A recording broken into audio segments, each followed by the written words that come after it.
Hey guys, this is Matthew Gardner here, and I'm going to share with you a short video here, and it'll be the first in a series of 10 videos. I've compiled the 10 top coaching questions that I get from my clients and prospects during my seminars, and I've just put them all together here, and it's going to be a series of short videos discussing each of those topics. And my hope with this, my intention with this, is to transfer to you some actual practical application of things you can do in your daily life to experience transformation and experience your life from a more positive perspective and really live the life that you prefer to live. So I'm going to start off with the first question is, why do I feel stuck? Or how do I get unstuck? That's a very common question that I hear with the coaching. And the first thing to always keep in mind that I tell people with this is recognize that you're never really stuck because you're the one creating your experience. So if you're the one creating your experience, then you're the one creating the experience of being stuck.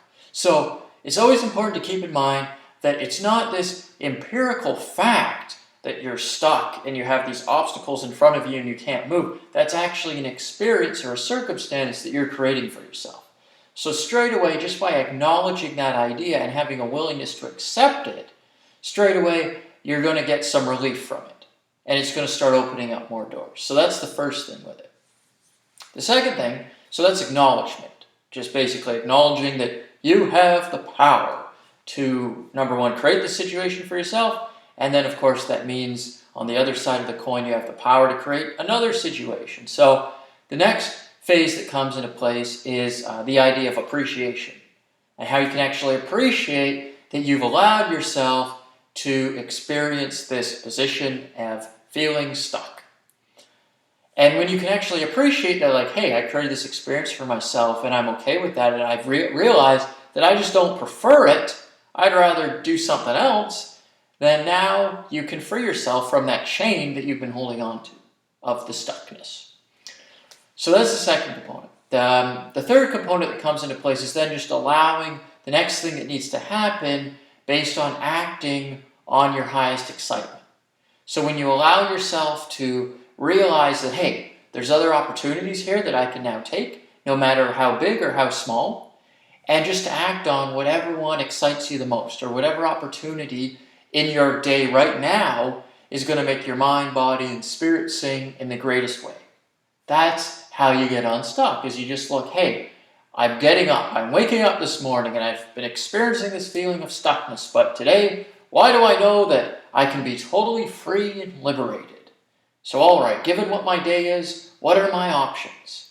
Well, I could do this for breakfast, or I could go for a walk, or I could read a book, or I could go to a movie, or, oh, I've got to go to my job. Okay, well, that's something that I've kind of signed up for here, so obviously I'm going to get ready for my job. However, if you don't prefer your job, or in this time frame that you're listening to this, you don't particularly even enjoy your job, then the way to approach it is approach your job or any other thing in life that you don't necessarily prefer, approach it and manage it in a way that you do prefer.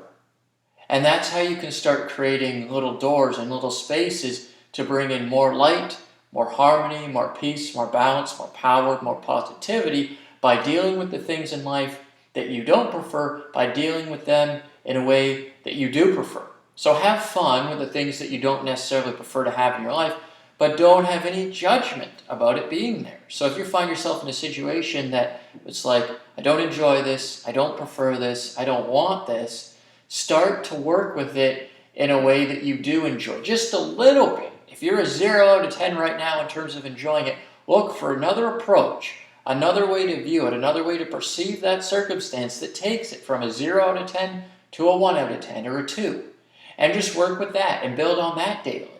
And just look at the little ways that you can look at those ideas in life that you don't necessarily prefer and arrange them in a way that they are more exciting for you.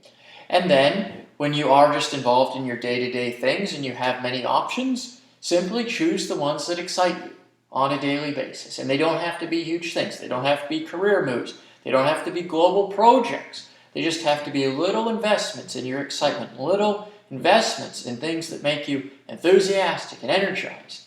And if you just think about this logically, if you do every single moment of every single day of your life, if you do something that excites you, is energizing for you, and gives you a great sense of enthusiasm and passion about life, that means you're going to live a life filled with passion.